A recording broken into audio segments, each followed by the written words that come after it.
Welcome to ಜಿ7 friends. ನನಗೆ ಇವತ್ತೊಂದು ಮಾಂಗಲ್ಯ ಚೈನ್ ಆರ್ಡರ್ ಬಂದಿದೆ. ಮಾಂಗಲ್ಯ ಚೈನ್ ಬಂದು 35 ಗ್ರಾಮ್ ತೂಕ ಇದೆ. ಇದು ಕಸ್ಟಮರ್ ಬಂದು ಹಳೆ ಕಸ್ಟಮರೇ ಚಿಂತಾಮಣಿಯಲ್ಲಿ ಆರ್ಡರ್ ಮಾಡಿದ್ದಾರೆ. ಕಸ್ಟಮರ್ ಇದಕ್ಕೆ ಮೊದಲು ನಮ್ಮ ಹತ್ರ ಹಾರ ಮಾಡಿಸಿದ್ದಾರೆ, ಇನ್ನೂ ಏನೋ ಸ್ವಲ್ಪ ಜ್ಯುವೆಲ್ರಿ ಮಾಡಿಸಿದ್ದಾರೆ, ನೆನಪಿಲ್ಲ. ಒಟ್ಟಿನಲ್ಲಿ ತುಂಬ ದಿನ ಆಯಿತು. ಈಗ ಮತ್ತೆ ಅವರು ಮಾಂಗಲ್ಯ ಚೈನ್ ಬೇಕು ಅಂತೇಳಿ ಆರ್ಡರ್ ಮಾಡಿದ್ದಾರೆ. ಇವರು ನಮ್ಮ ಹತ್ರ ಅವ್ರ ಹತ್ರ ಇದ್ದಾಗೆಲ್ಲ 10 ಗ್ರಾಮು 5 ಗ್ರಾಮು 1 ಗ್ರಾಮು 2 ಗ್ರಾಮು ಈ ಥರ ಎಷ್ಟಿದ್ರು ಅವ್ರ ಹತ್ರ ಅಮೌಂಟ್ ಎಷ್ಟಿದ್ರು ಅಷ್ಟೆಲ್ಲ ಚಿನ್ನ ತಗೊಳ್ತಿದ್ರು ಅವರು. ಅಂದರೆ 999 ಗೋಲ್ಡ್ ತಗೊಂಡು ಸೇವ್ ಮಾಡ್ಕೊಳ್ತಿದ್ರು. ಇವಾಗ ಎಲ್ಲ ಜಮಾ ಮಾಡಿಕೊಂಡು ಒಟ್ಟಾಗಿ ಮಾಡಿಸ್ಕೊಂಡು ಇವಾಗ ಆರ್ಡರ್ ಮಾಡಿದ್ದಾರೆ. ಇದು ಮಾಂಗಲ್ಯ ಚೈನ್ ಬಂದುಬಿಟ್ಟು ಡಬಲ್ ಬೊದ್ದು ಅಂತೀವಿ ನಾವು ಇದನ್ನು. ಇದು 35 ಗ್ರಾಮ್ ಇದೆ. ನಿಮಗೂ ಈ ಥರ ಏನಾದರೂ ಬೇಕಿದ್ರೆ ಬಂದು ಜಿ7ನಲ್ಲಿ ಆರ್ಡರ್ ಮಾಡಿ.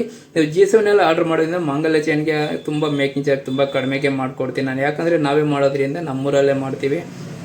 ಇದು ನಮ್ಗೆ ಗೊತ್ತಿರೋ ಕೆಲಸ ಅದನ್ನು ನಿಮಗೆ ಕಡಿಮೆ ಪರ್ಸೆಂಟೇಜ್ ನಾನು ಮಾಡಿಕೊಡ್ತೀನಿ. ಇದು ವಿಷಯ. ಮತ್ತು ನಿಮಗೆ ಅಮೌಂಟ್ ಇದ್ದಾಗೆಲ್ಲ ಚಿನ್ನ ತೆಗೆದು ಇಟ್ಕೊಳ್ಬೇಕಂದ್ರೆ ನನಗೆ ಈ ನಂಬರ್ಗೆ ಕಾಲ್ ಮಾಡಿ. ನಿಮ್ಮ ಹತ್ರ 1 ಗ್ರಾಮ್ ಆಗಿರ್ಬೋದು, 10 ಗ್ರಾಮ್ ಆಗಿರ್ಬೋದು, 100 ಗ್ರಾಮ್ ಆಗಿರ್ಬೋದು, ಎಷ್ಟು ಬೇಕೋ ನಾನು 24 ಕ್ಯಾರೆಟ್ ಗೋಲ್ಡ್ನ ನಿಮ್ಗೆ ಕೊಡ್ತೀನಿ. ಮತ್ತು ಎಲ್ಲ ಒಂದಾಗಿ ಸೇರಿಸ್ಕೊಂಡು ಮತ್ತೆ ನೀವು ಏನು ಜ್ಯುವೆಲ್ರಿ ಬೇಕೋ ಅದು ನೀವು ಮಾಡಿಸ್ಕೋಬೋದು. ನಮ್ಮ ಅಂಗಡಿ ಬಂದು KR-ಪುರದಲ್ಲಿ ಒಂದಿದೆ, ಚಿಂತಾಮಣಿಯಲ್ಲಿ ಒಂದಿದೆ. ನಿಮ್ಗೆ ಎಲ್ಲಿ ಬೇಕಲ್ಲಿ ಬಂದು ಆರ್ಡರ್ ಮಾಡ್ಬೋದು, ಎಲ್ಲಿ ಬೇಕಾದ್ರೆ ಅಲ್ಲಿ ಬಂದು ಡೆಲಿವರಿ ತೊಗೋಬೋದು. ಮತ್ತು ನಾನು ವಾಟ್ಸಪ್ ನಂಬರ್ನ ಕೊಟ್ಟಿರ್ತೀನಿ. ಈ ನಂಬರ್ನ ಗೂಗಲಲ್ಲಿ ಸರ್ಚ್ ಮಾಡಿ ನನ್ನ ಫೋಟೋಸು, ನಾನು ಮಾಡಿರೋ ಡಿಸೈನ್ಸು, ಯೂಟ್ಯೂಬು ಮತ್ತು ಪಿಂಟ್ರೆಸ್ಟು, ಫೇಸ್ಬುಕ್ಕು, ಇನ್ಸ್ಟಾಗ್ರಾಮ್ ಎಲ್ಲದರಲ್ಲೂ ನಂಬರು ನೀವು ಸರ್ಚ್ ಮಾಡಿಬಿಟ್ಟು ಈ ನಂಬರ್ ಹಾಕಿ ಸರ್ಚ್ ಮಾಡಿ ನಿಮಗೆಲ್ಲ ಡೀಟೇಲ್ಸ್ ಬರುತ್ತೆ. ನಾನು ಮಾಡಿರೋ ಡಿಸೈನ್ಸು, ಫೋಟೋಗಳು, ವೀಡಿಯೋಗಳು ಸಮೇತ ಎಲ್ಲ ಬರುತ್ತೆ. ನೀವು ಅದನ್ನು ಫಾಲೋ ಮಾಡಿ ನಿಮ್ಗೆ ಏನು ಬೇಕೋ ಅದನ್ನು ನೀವು ಮಾಡಿಸ್ಕೊಳ್ಳಿ. Thank you.